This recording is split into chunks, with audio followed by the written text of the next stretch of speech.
Happy holidays, and thank you for joining us today. My name is Dan Hartledge, and I serve as president of the Louisville Forum.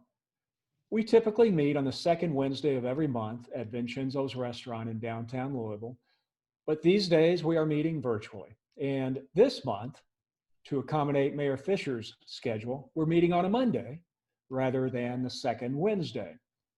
This meeting is occurring by way of Zoom and is also being live streamed on the Louisville Forum Facebook page. The Louisville Forum is a nonpartisan public issues group founded in 1984. The Forum hosts debates and discussions of contemporary and sometimes controversial public policy issues that affect the greater Louisville community. And although we may take up an issue that has a national interest, we try to highlight it from a local perspective. And the Louisville Forum never takes a position on an issue. For more information on the Louisville Forum, our programs, or to make a reservation in the future, please visit our website at louisvilleforum.org. Our topic today is the city of Louisville. And while we almost always host a panel of individuals to discuss and debate a topic, we do on occasion host a program with an individual speaker, when that speaker is largely front and center, the face, if you will, of a very important issue or an important time in our community. So with that being said, Mayor Greg Fischer is our speaker today.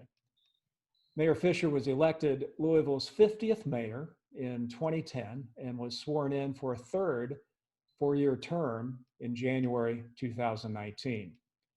Joining the mayor today to help field some questions are Levita Chaffis, Deputy Chief of the Louisville Metro Police Department, Kendall Boyd, Director of Louisville Metro's Human Relations Commission, Vincent James, Louisville's Chief of Community Building, and Mary Ellen Wiederwall, Chief of Louisville Forward, which is Louisville's economic development entity.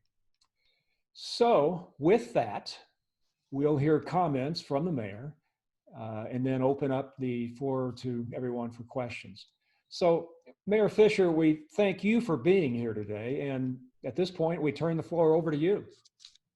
All right. Well, thanks, Dan. I appreciate it. And also thanks to Nicole Yates, a good friend, and everybody at the Louisville Forum for the invitation and for all the work you're all doing to bring our community together for important conversations about what's happening here in our city and beyond. Your all's 36-year emphasis on providing a nonpartisan gathering is more important than ever in this emotional society we have. So we're coming through a time of intense division in America, and we need more organizations and more people to follow your all's model of recognizing the fundamental truth that we are all in this together, and that's the only way we're going to get through it. I'm going to go out on a limb here and say that whatever your politics, whatever your background, and wherever you are as you watch today's forum meeting, you and I and everyone else probably has something fundamental in common. We are all looking forward to the end of 2020 and the beginning of 2021. This year has been harder than any of us could have anticipated 1 year ago. For us as individuals, for families, schools, businesses, for our city and our country. And as we move into the holiday season, there are hundreds of families in our city who are missing and mourning a loved one lost to COVID-19. In the next week or two, will be almost 600 deceased in our community. We've lost numerous jobs and businesses. Working men and women have had to come home and tell their spouses and their children that they didn't have a job anymore, or that the business they'd spent their lives building was shutting its doors. And so these are really scary and heartbreaking moments for our people. Many of our children have lost nearly an entire year of in-person school and face-to-face interaction with teachers and coaches and, of course, their friends. And we've lost a sense of certainty and security as we fight a virus that's invisible, but whose impact can be seen all around us.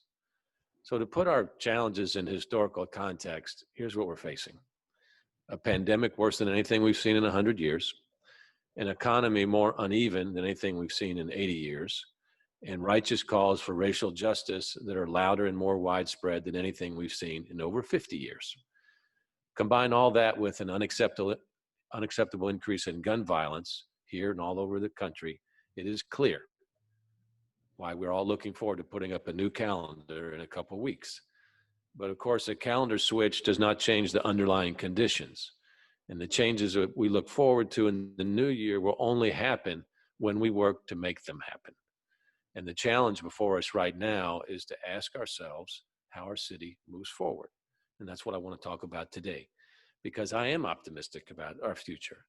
And while our challenges are historic and ongoing, what I see across our community is a gathering will and energy to work on our challenges together.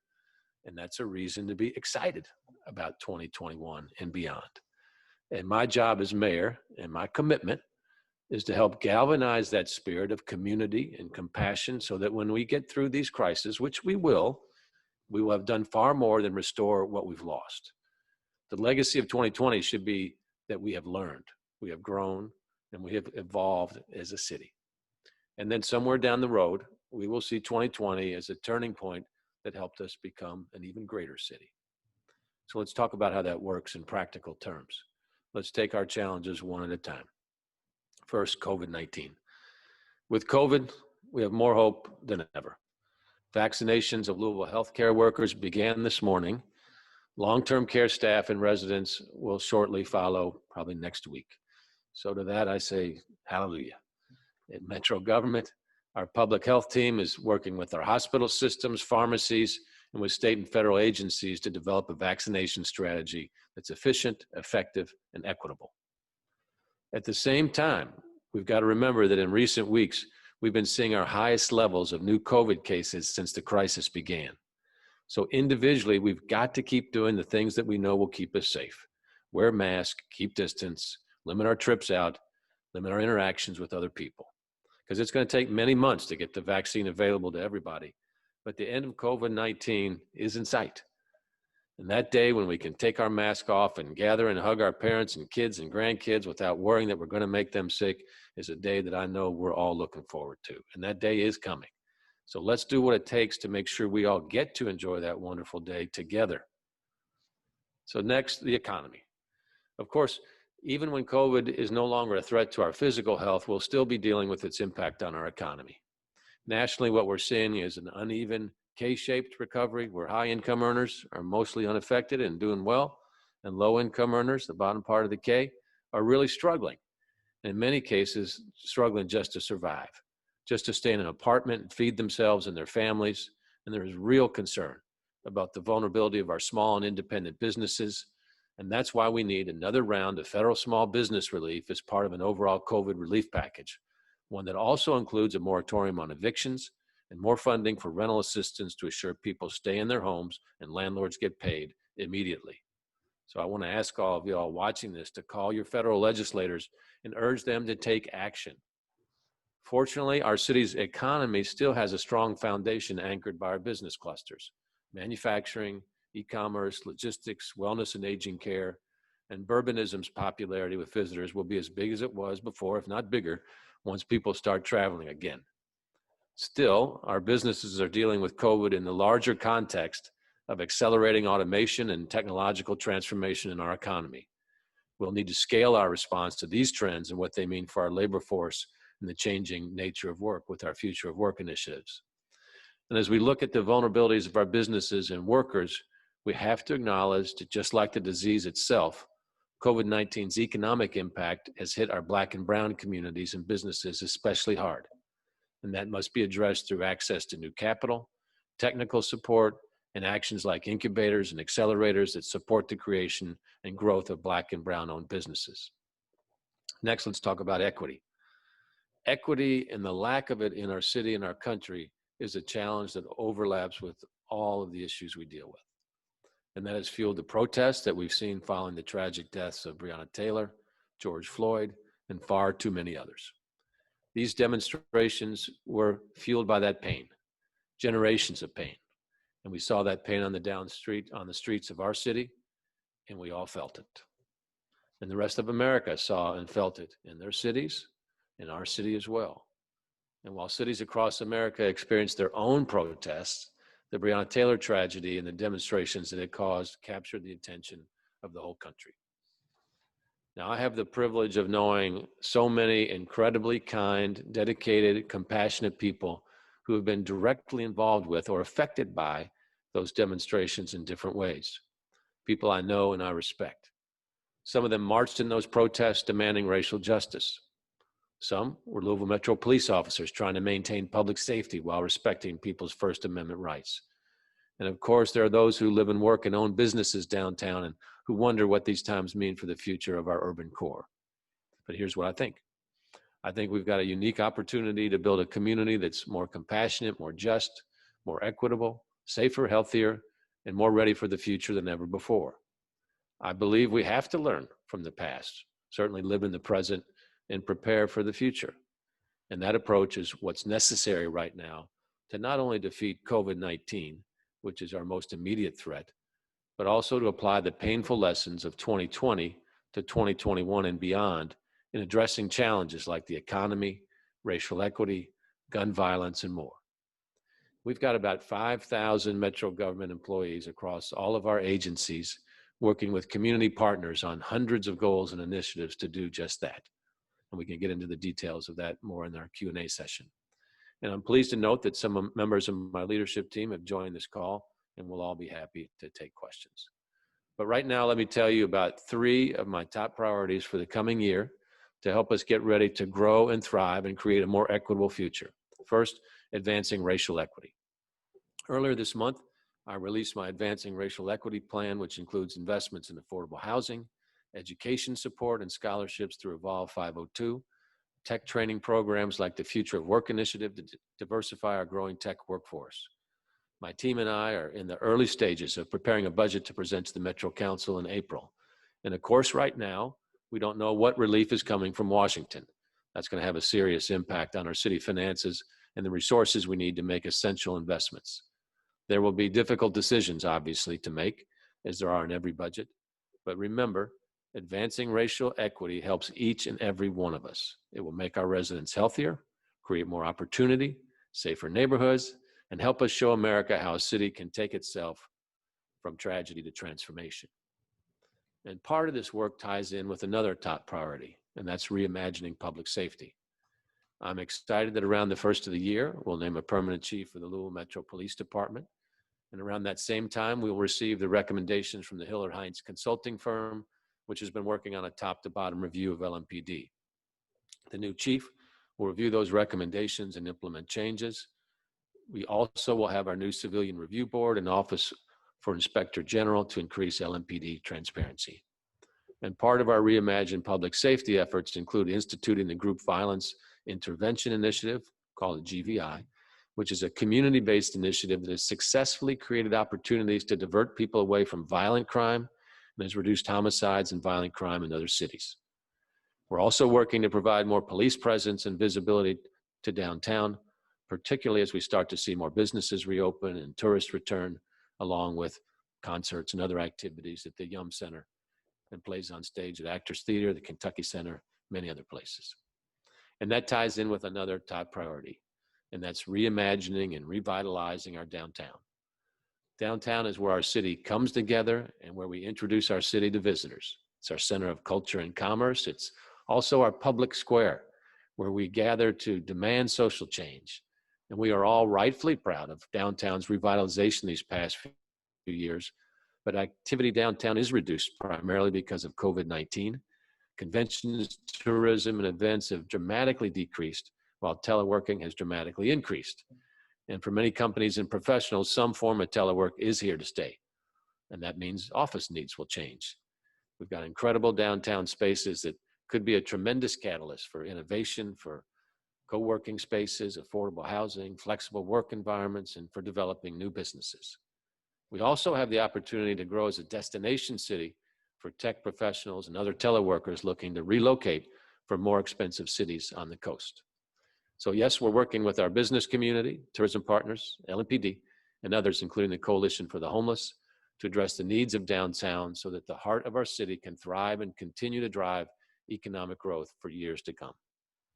So those are just a few examples of what we're doing at Metro government, and my commitment to you and all the people of our city is to spend the 2 years I have remaining as your mayor working with people and organizations across our community, putting into action our plans to help make our hometown a city of greater compassion, opportunity, justice, and equity.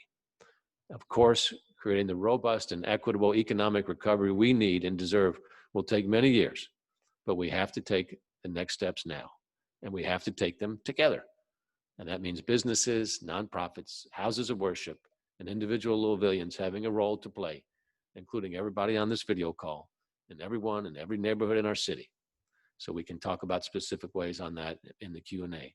But the bottom line is that we're at an inflection point in our evolution as a city, a point when we have the potential to make historic progress, particularly in the area of racial justice and equity.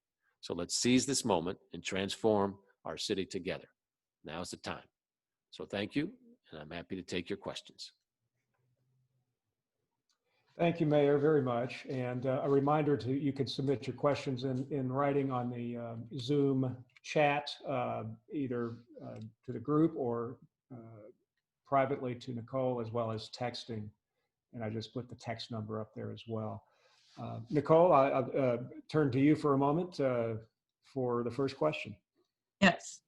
Mayor, 2020 will be a record year for homicides and non-fatal shootings. How will you and the new incoming LMPD chief make this a priority, and what strategies have you or will you put into place? Thanks, Nicole. Well, it's already a priority, so a couple things. When we take a look at what's behind a lot of the increase in homicides, a lot of the what we call protective factors around young people have been taken away during this pandemic. Schools, community centers, coaches, teachers, buffers that have helped protect a lot of our kids from going the wrong way. So one, we've got to get through the pandemic. We got to get kids back in school. We've got to be able to open up our various centers so that there's other activities to keep them busy. Second is we're in the beginning stages. We're already launching the Group Violence Intervention Initiative called GVI. I mentioned that before. And so GVI has been a proven practice in other cities to provide social services, community services to help those that are most involved with violent crime or a potential to be involved with violent crime to take a different path. Jobs, counseling, other activities. And if they choose not to do so, then there's the other path, and that, of course, is incarceration. The reality is in that most any city, you have a very small percentage of the people that inflict the most violence in a community, and we're no different from that as well. So GVI is a data-based approach to understanding that and providing the community supports. First and foremost, what we want is people to take community support so they don't have a violent crime. Our Office for Safe and Healthy Neighborhood is also a big part of this. Vincent James is on the call with us, our Chief for Community Building. So I'll be working with some of my staff on this call so you all can see some of the other folks that are working behind these issues. So Vincent, I'll toss this to you if you want to add anything else to that. Thank you, Mayor. In one of the offices that report to me, the Office for Safe and Healthy Neighborhoods, is working with the GVI initiative. And part of the crucial part is the community aspect of it. It has to be, built out from the community. We've been working with community partners in Ocean, since its inception, because realizing that the violence that we're seeing that's impacting our community is not just one entity or person or group's responsibility, but it's the entire city coming together to address the issue. And so that's what their approach in terms of what we're looking at with the GVI initiative, to be able to engage community partners, to be able to engage those organizations that are already working in community, aligning resources, to be able to help those individuals who are most vulnerable to becoming a victim or a perpetrator of violence. And so with that opportunity, we have an opportunity to redirect that energy and focus into something that's going to be healthy and productive in our community.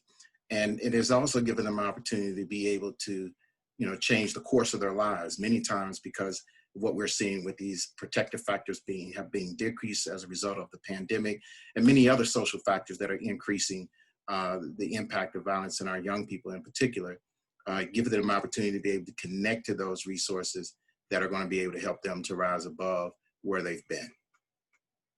Just let me add one other thing in there too, Nicole. Then thanks, Vincent. Is guns and gun safety. I mean, guns are everywhere now. So for those of you all on the call here that want to be advocates for safer cities, I would say common sense gun safety reform is still something that we must do as a country. When you look at why is the United States such an outlier in homicides compared to other industrialized countries, it's because we have massively more amounts of guns on our streets, and then we have a huge spread in wealth and income between the top and the bottom.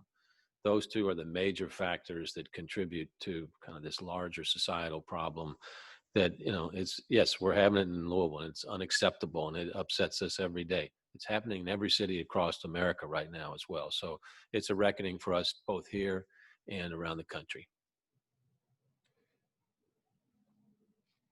Mayor Okay, Fischer, we have another. Dan, you going? Sure. Just a quick question from my end, Mayor. And this is a text I received. I read it verbatim, and you'll probably know more about it than me. But we try to read them verbatim. Experts say there are 6 structural impediments to transparency and accountability in the contract between Metro government and our local FOP. Can you delineate which are impediments that you can balance and which ones would require changes in state law to balance?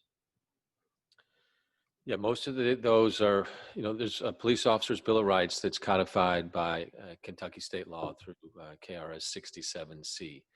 And so those preempt our ability here locally to make any of the kind of changes that could be in the interest of a balance between, let's say, a citizen's right to know and a police officer's due process rights as well.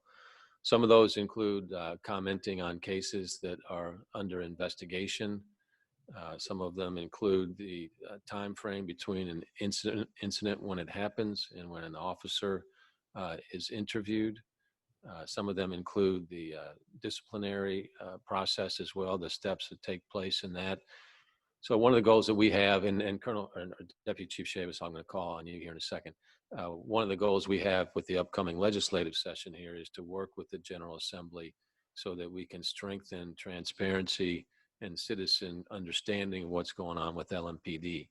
So that goal is what was behind the creation of the Civilian Review Board we started working on 4 or 5 months or so ago, was passed out of the Metro Council 2 or 3 weeks ago. And now we're in the process of getting nominations for board members. There'll be 11 board members from that. And then we also have a national search going on for an inspector general. So there'll be an office of inspector general. So we'll have an independent body that's also evaluating allegations of police misconduct so people in the city can understand more what's going on there. So that's something we can do regardless. Now, that board does not have subpoena power, but we will be advocating in Frankfurt for a change in state law so that it can have subpoena power. But it can still get a lot of good work done regardless of whether it has subpoena power. So Deputy Chief Chavis, would you like to add any comments? Yes, thank you, Mayor. The thing I would like to add is that LMPD is wanting to work very closely to make sure that we have transparency and to make sure that we have accountability. So we're looking forward to working with those to make those changes in law so that we can fall under that and also work with everyone. Nicole, I hand back to you. All right. Mayor, will you have the Louisville Water Company use charcoal filtration 12 months out of each year instead of only 3 months, or on an as-needed basis to remove per and polyfluoro, which is also known as PFAS chemicals, known by the Louisville Water Company to be in our drinking water? These chemicals are a massive public health danger to the public. That is a great and very specific question. It is very. So these PFASs have become much more in the news over the last year or so. So I'm happy to report that Louisville Water Company is always in the top 3 in the country in terms of highest quality water, and that's by J.D. Powers. So we got a great water company here in Louisville, and it's owned by us as a citizen, so that makes it even better.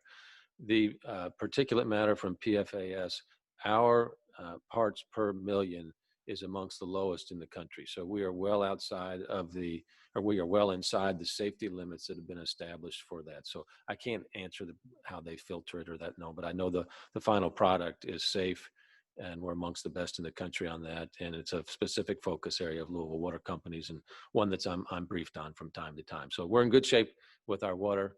And you know that when you travel and you go somewhere else and you drink their water and it smells funny or tastes funny, that's not the case with our Pure Tap here in Louisville. So I'd put our water company against anybody in the country.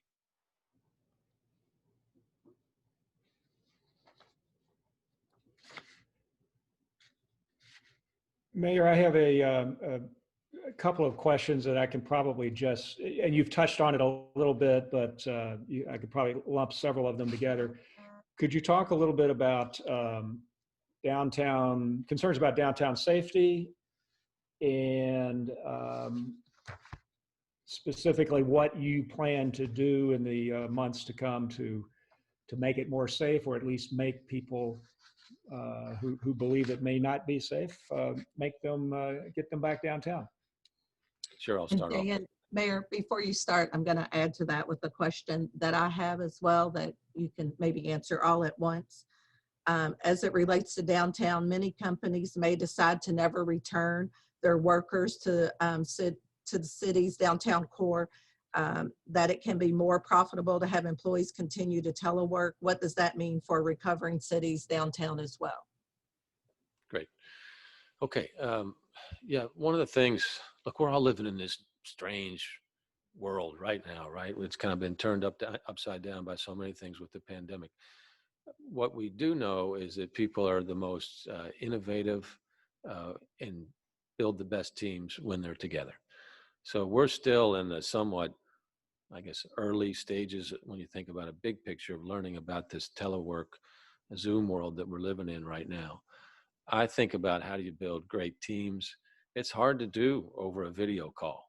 So I believe, companies are going to want to bring their employees back together.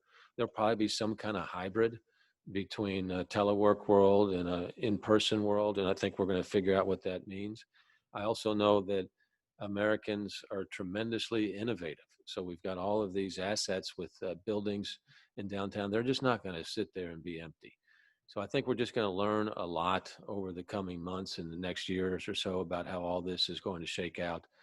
But it's a challenge that America and the whole world, the developed world, is going to figure out at the same time. It will create other opportunities. It will create new businesses that will all adapt as America always have. So I don't have the specific answer for that other than know that we're focusing on making sure people are ready from a technology training standpoint, our future work initiatives with Microsoft as an example, so that they can be work ready for whatever type of new economy comes upon us. But it is an issue that we're concerned about and certainly paying attention to.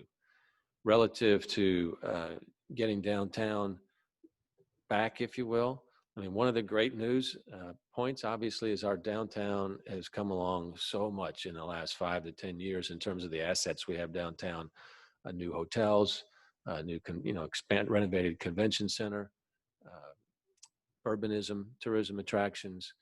So as people start traveling, and again, that's not soon in the near term, but they're going to want to drive probably more than fly. I think I mentioned we're 2/3 of a day's drive from most of America. That's going to be good for tourism here, whether it's the Ali Center, the Bat Factory, the Science Center, the Art Museum, Bourbonnism, whatever it might be.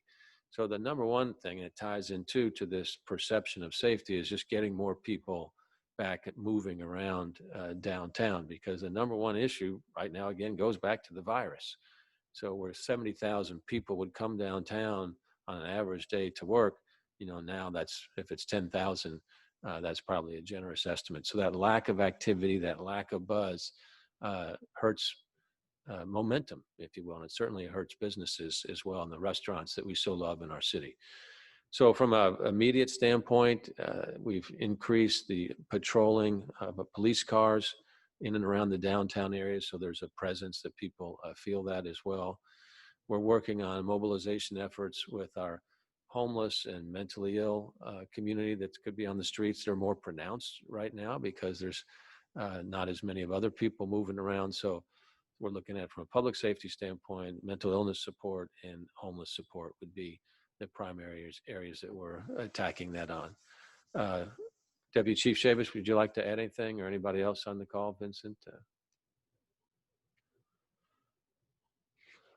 Thank you, Mayor. I think one of the things in terms of that we've observed during this pandemic, in particular, as a lot of the downtown businesses have closed, or in terms of people are doing teleworking, definitely our homeless population has increased in that immediate area. And we're working diligently with all of our downtown partners to be able to have a strategic plan as we're working to mitigate a lot of the things that we're seeing currently as a result of the pandemic, and also a lack of opportunity for businesses to be open. Because one of the key important things is that the community feels safe when they go anywhere in our city.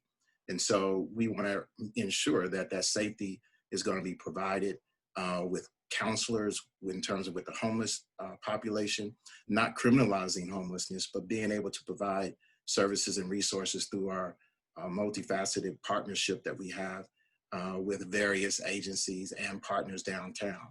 And so we are excited about the opportunity to be able to, how do we, again, reimagine these opportunities to be able to, ultimate goal is to move individuals who are homeless to housing. And so we've been able to do that during this pandemic, and we're going to continue to look at opportunities and ways in which we can do that so all of our citizens can thrive and reach their full human potential. I know Major Cirillo has joined us as well. So Major or Deputy Chief Chavis, if y'all want to respond from an LMPD standpoint.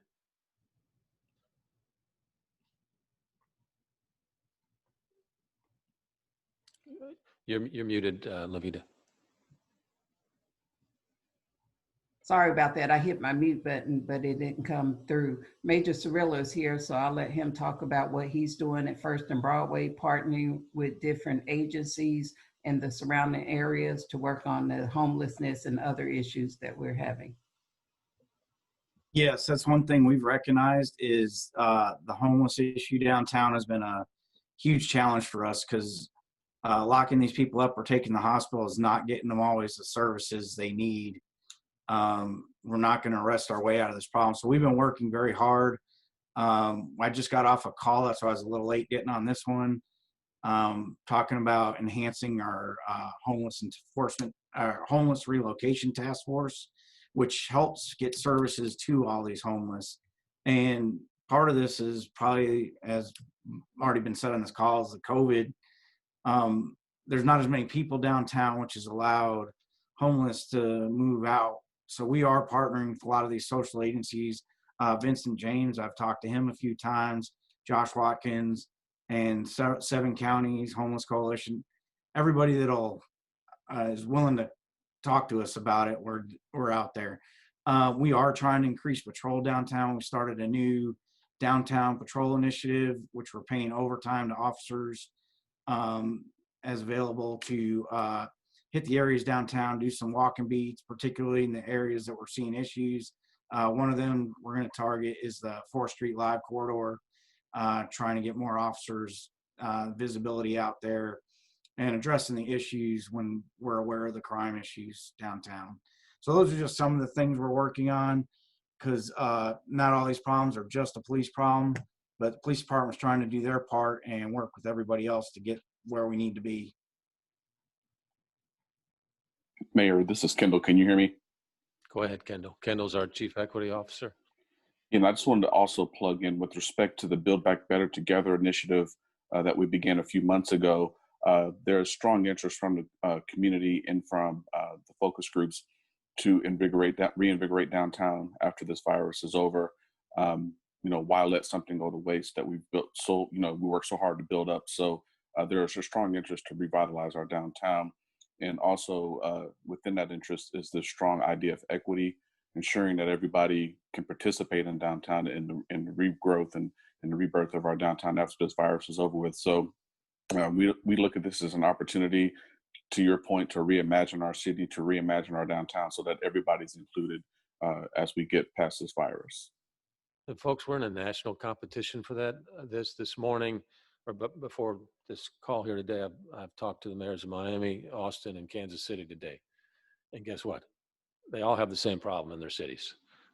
So this is something that I'm not minimizing ours, but if you think, oh my gosh, this is just happening in Louisville, this stuff's happening all over the country. So we've got to take our unique assets that we've had, that we built up before this pandemic with great momentum, and bring those back. And I think we can continue that momentum as well because of our unique assets. We've got great bones as a city. Bourbon and local food tourism has got great potential in front of it as well. So we've got to do all that, while we, of course, got to make sure our streets are clean and safe. Okay, Mayor, I'm going to lump two questions together here for you. How long will it take realistically to build our reputation back nationally? And also, one of the participants liked your comments about making Louisville a magnet for young people seeking lower costs but very livable urban environments. What specific plans do you have to encourage this movement? Yeah, no, it's been interesting. There's been 3 articles published that I've read just in the last 2 or 3 weeks talking about the cities that are benefiting from people moving away from the coast into the heartland. And we've been one of those cities. So that's good to see. So while we in Louisville are hyper-focused on, what's taken place here and the tragedy that we've had with Breonna Taylor's passing, nationally, it's not as focused as what we are here focused on it, rightfully focused as we are here on it in Louisville. So what we've got to continue to do is show that unique heart that we have in our city, where people love to live here. When people move here, they don't like to move away from here. So we've got that kind of compassionate, kind heart that we always need to have. Our built environment was beautiful, is beautiful. Our hospitality industry that kind of represents our spirit needs to come back as well. So much of this is tied through getting through this pandemic and getting through the virus. And I hate that I have to come back to that all the time, but as we all know, it has crippled our economy. It's crippled our movement and just kind of the psyche in many cases of where we're at right now. You put that with our racial justice protest on top of that and a down economy, and it's just a lot. I mean, any one of them is difficult, but put them all together along with violence, and in some cities have climate crises that they're dealing with as well. It's a lot we're going through as a country right now. So it doesn't make you feel any better, but I mean, rationalizing, or not rationalizing, but recognizing that is taking place here in other cities around the country says, okay, we're just kind of in this together. And this is a time in our life that none of us have quite experienced before. So showing the grit to get through that is important. We've had a great city before the pandemic and all these other issues. We're going to have a great city after it. And I'd say right now, we're demonstrating to the country that we're not running away from these issues, in particular racial equity issues. So you've got to lean into these things. They are in every city. I think the strong cities are the ones that talk about it. The weak cities are the ones that deny it. Denying something does not make it go away. Whether it's a racism or an election result, you've got to put it out and then say, here's how we're going to go to work on it. And here's how people can help. And that's how you get through difficult times. So that's just being real about where we're at. I frequently say mayors are in the reality business. And so you got to deal with reality and create initiatives so that there's hope coming down the future, and then get to work. That's what we're doing every day. Thank you, Mayor. A couple of questions I'll try to lump together having to do with the police department. Essentially, the LMPD employees have been leaving in droves. And the question is why? Obviously, as one questioner points out, low morale and low pay, or less competitive pay. Why are they leaving, and what can you do about it? So put yourself in the position of a police officer going into 2020, whether you're in Louisville, whether you're in Minneapolis, or anywhere. So again, this is one of our national problems that we're having, but we got our own local problem. And I bring up the national perspective only then because if it's just our problem here, then that requires a different lens for problem solving. If it's a national problem, that requires another lens as well, but does not diminish our focus on solving problems. So, I mean, put yourself in the police officer's positions, especially a young police officer. You know, you come into 2020, you sign up to be a police officer, and then all of a sudden, boom, George Floyd tragedy takes place, Breonna Taylor takes place, and you're on the front lines of a protest movement where what you thought you were signing up for as a police officer and what's happening to you, where you're in the middle of various levels of crises unfolding in your city, and you're seen by many people as the problem, and you're being treated as the problem in terms of verbal abuse, things thrown at you, what have you. Many officers just said, I'm not signing up for this.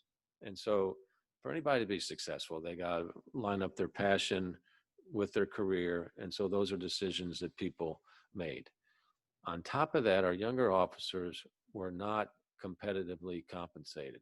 And I say we're not, it's because we passed a new FOP contract that brought their compensation levels up. So we're at least competitive with the agencies in this area.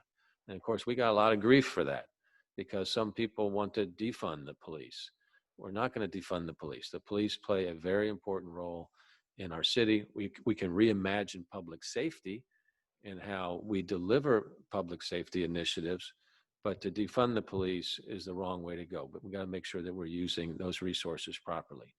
So that was a big step for us to increase compensation of our police officers. The next step with the next FOP contract is to build in some of these reforms that we spoke about earlier in terms of transparency and accountability. Because what we need is that, you know, you got to have police community legitimacy. And that only comes from the community. The community have got to see the police as legitimate in terms of their practices, in terms of their partnerships with the citizens, so that they are welcomed into their community. They're seen as guardians. And that's the process that we're going through right now in terms of changing the way policing is taking place here and all across the country as well. And good police officers want this type of change. Police officers don't want to be hanging out in the middle of protest all the time. They want positive interactions with the community where we're co-producing public safety together. Because remember, a police officer's role is to just enforce the law. But when you think about safety, it is much more than that. It is prevention, it's intervention, it's a community culture, it's reentry. It's all these things that are outside of what police officers do. But yet we ask police officers to handle everything from being a mental health counselor, domestic violence expert, enforce the law. So many of these things, it's just too much. So as we reimagine public safety, we're looking at different types of social supports that can be used safely to, if that's a better alternative than a police officer or done in conjunction with the police officer. How do we deflect calls that are coming into our 911 center? If a police officer is not the best person to show up, it's some other type of person that has different skills to show up, so that we can make sure our police are being used on the things that they're most skilled to do. So I'll drop it at that. I don't know, Deputy Chief, if you want to add anything to that or not. Yes, one of the things I wanted to add is that we are looking at reallocating our resources and seeing where we need them. As the mayor said, if there's a call that the police don't need to go on, we won't be doing that. And when we look to reallocate our resources, we'll become more efficient. And I do agree with you. We are not interested in working against each other. We're interested in working together and coming up with a solution that works for everyone. I think with us getting a pay increase, that's going to help with retaining our officers. And also when we look at different tasks that we're doing and shift resources around, that's going to help in keeping our officers here instead of them leaving to go to other places. Because it's not necessarily always the pay. Sometimes it's the job duties that you do. So as the duties are shifted and our officers are more happy, then they're going to stay and not necessarily look for other places to go. So we appreciate that, Mayor. Yeah, but it's a balance. Efforts. Well, thank you. Yeah, because Dan, I mean, you can see I will literally have, and this was a couple months ago, back-to-back meetings where somebody would come in and say, you've got to crack down on those rioters. And they call them rioters as opposed to demonstrators or protesters. The next meeting, somebody will come in and says, you have to defund the police immediately. So, I mean, this is the reality of, living in a city of almost 800,000 people. You're going to have all kinds of different points of views on this. I'm for Louisville. I'm not on either this side or that side. It can't be either or. It's got to be people coming together to build the city together. But there's lots of different points of views, as I'm sure there are just on this call here today. Thanks, Mayor. Next question. Do you expect more protests in downtown Louisville in 2021? And does the city plan to better control them so visitors can feel safe? I think we have to always assume there could be demonstrations of the First Amendment protest. It's something our city really wasn't used to. You go to some other cities, protests are much more commonplace than what they were here. And the beginning of the protests in late May, obviously, and the number of people that were involved with those was something that we'd never seen here. And frankly, it was the same all over the country, where that first weekend was particularly difficult. Our police department and our community, I think, has learned a lot about how to protest safely and express their rights, and everybody be able to go home. There's some outliers, obviously, that have kind of embedded themselves in some of the protests, whose their real goal was not to protest, but was to create mayhem. And that can't be allowed, whether it's breaking windows, looting, whatever it might be. But the free expression of the First Amendment right, our police officers will protect that and are going to protect that. So as we go into 21, we'll just have to see what takes place. Oftentimes, events trigger protest. What we've seen in America, obviously, this past year is officer-involved shootings, high-profile shootings like that have triggered that as well.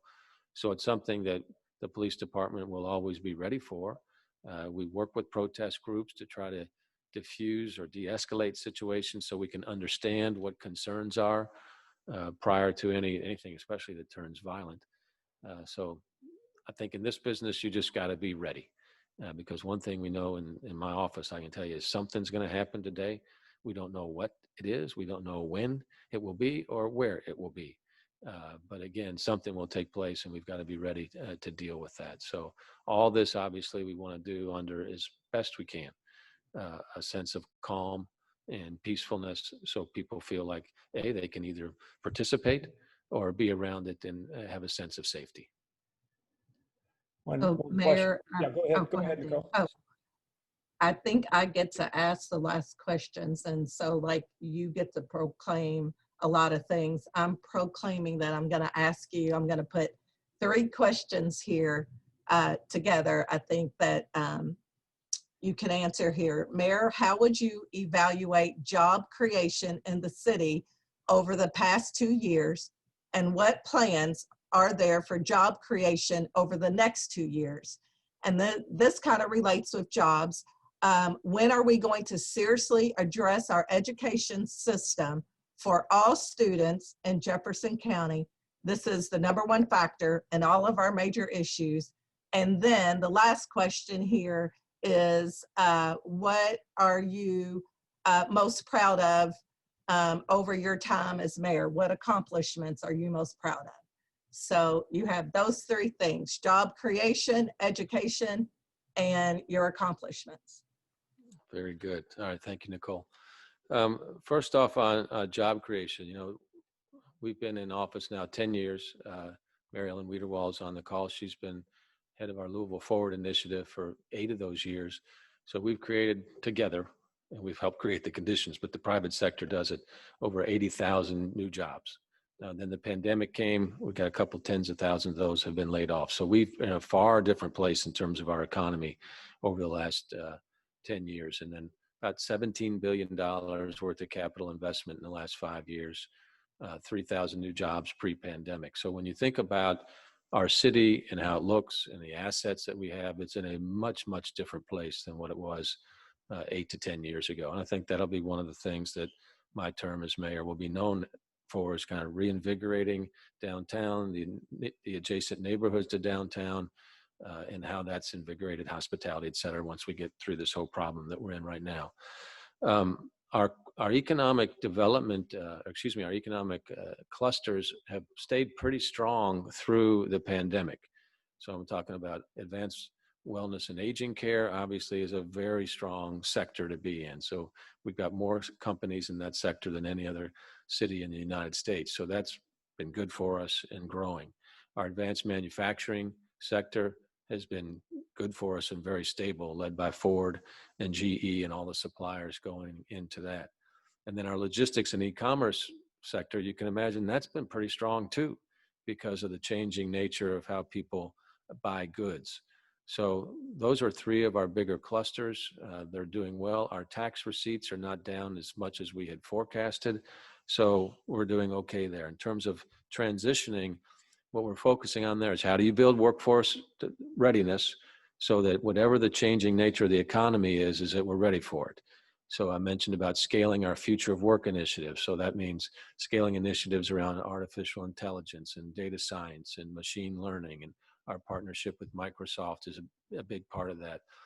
Our citywide partnerships, let's say, for instance, our partnership between Humana, Microsoft, and the city to develop those workforce skills in our lower income neighborhoods so people can move out of 2 jobs that aren't paying enough into 1 career job. We just announced a significant initiative in that week before last with 200 people whose lives were going to be changing as a result of that. So the other part of it then is lining up the Academies of Louisville, which is our JCPS initiative, with our business clusters. That's been phenomenally successful over these last couple of years. So young people can understand if they want a career, let's say in nursing or manufacturing or IT, whatever it might be, and get that exposure early on. We tie that to our Summer Works program, so the kids get that experience in the summer as well. So that we're pulling all of those skills through our pipeline to make sure that our employers have these workforce that they need. So that's the job sector.